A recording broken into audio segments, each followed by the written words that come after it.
Shalom, shalom. Revivez en extrait ce qui a été le culte de ce dimanche 21 septembre 2025 à l'église Signe Éternel Tabernacle de Kinshasa. Et suivez aussi notre chaîne YouTube. Que Dieu vous bénisse. Et les atomes, comment on les mélange par la on applique cela aujourd'hui. Ça donne toujours des noms comme ça va donner. Et Dieu c'est sa loi. Et la science garde ses lois et ses principes. Il garde sa loi. Et il a fait une promesse. Et tu t'es saisi de cette promesse. Madame a dit, si nous mettons nos deux mains sur la promesse de Dieu, ce matin nous sommes plus que millionnaires.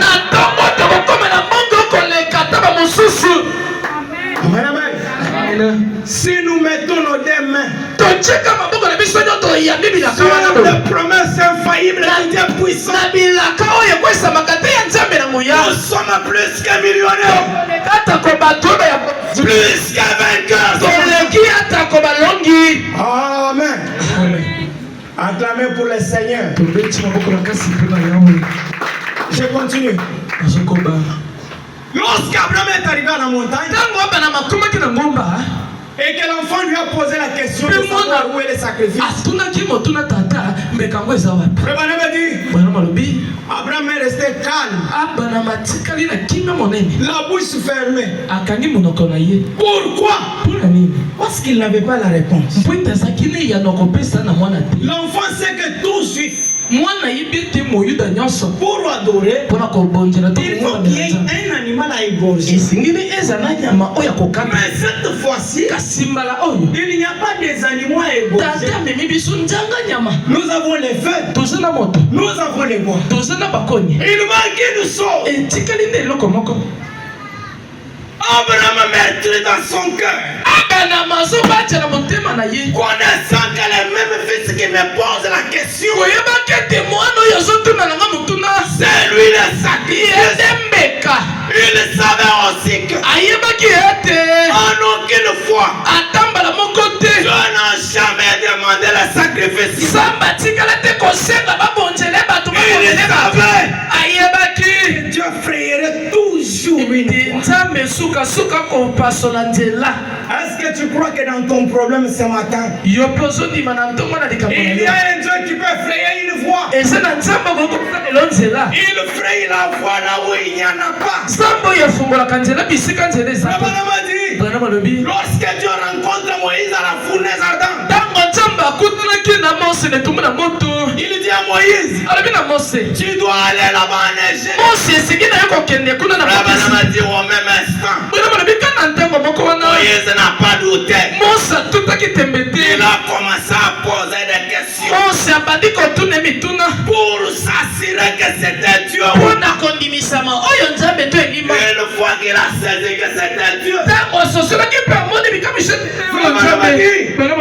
parfois les gens qui ont la foi, ils les agissent comme des fous. Je vous pose une question simple. Qui peut penser aujourd'hui? On me voit moi avec ma Bible. Je vous dis au revoir. Et moi je pars à l'invasion des États-Unis. La grande puissance du monde. Avec un bâton à la main. N'est-ce pas la folie? Mais quelqu'un qui a la foi, toute chose est petite devant lui. Moïse a compris que juste le bâton qui est il pouvait conquérir toutes choses. On voit Moïse avec sa longue barbe, avec son petit bâton à la main, avec sa femme sur les chameaux. Et bien Moïse, où vas-tu? C'est par la conquête de la grande puissance. Tu es fou?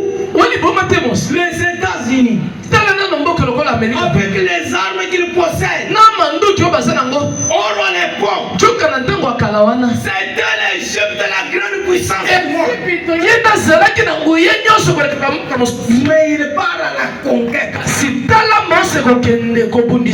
Mais maintenant dans le chemin du devoir, David te rencontrera des difficultés. Moïse était en mission. Malgré en étant en mission, Dieu envoie encore les diables.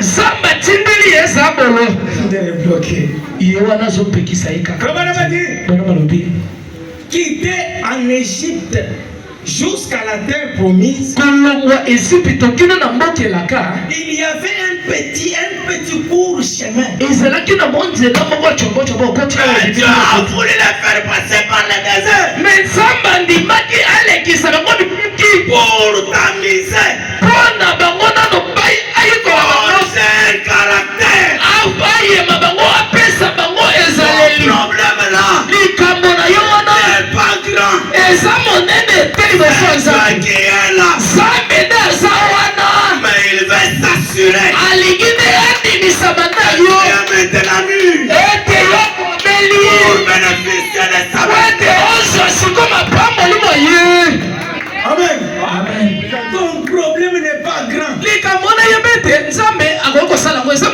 1 million c'est un petit montant. Mais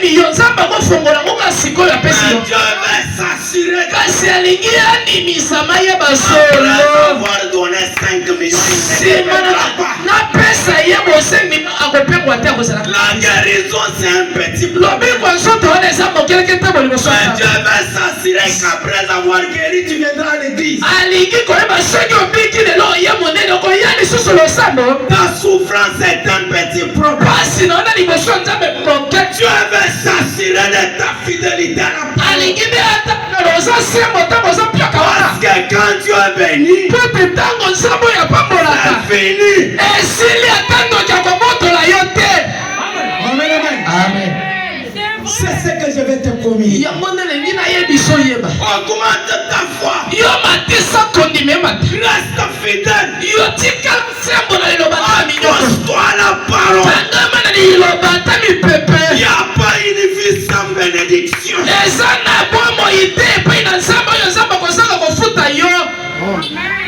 Amen.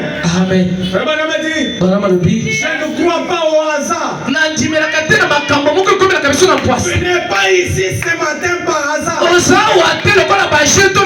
Et tu n'existes pas ici sur la terre par hasard. Tu dois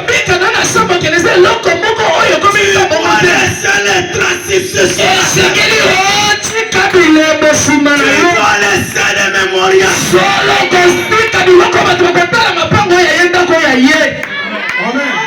Amen. Je continue un peu. Oh, prince de paix,